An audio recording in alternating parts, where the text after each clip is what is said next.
Anda melakukan kebijakan yang out of the ordinary untuk naikin likuiditas. Fondasi pemikirannya apa? Jadi itu suatu strategi yang cukup kompleks. Jadi bukan kebetulan itu. Jadi saya suatu rentetan strategi yang disitu kita bilang, kalau kita dulu pernah baca, saya pernah kuliah baca buku itu, The Macroeconomic of Self-Fulfilling Prophecy, si farmer yang bikin. Untung masih nempel tuh.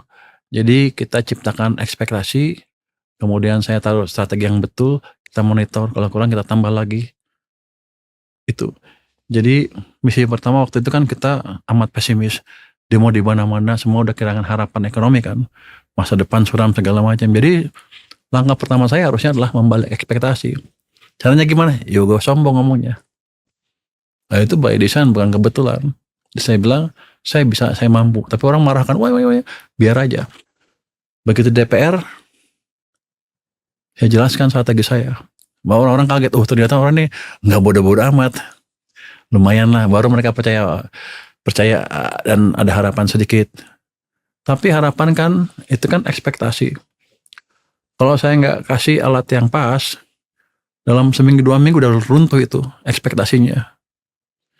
Jadi kita ambil kebijakan, pindahkan uang pemerintah dari bank sentral ke perbankan.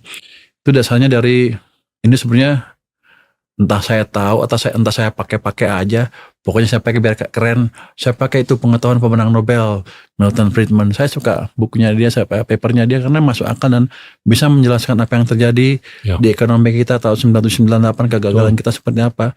Saya juga baca bukunya Bernanke untuk dia menjelaskan krisis Great Depression.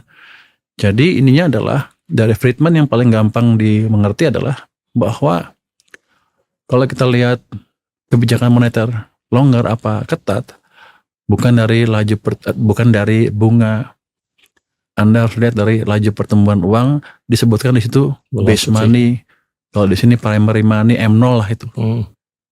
Jadi kalau itunya pertumbuhannya rendah, maka kebijakannya ketat. Kalau tinggi, maka kebijakannya longgar.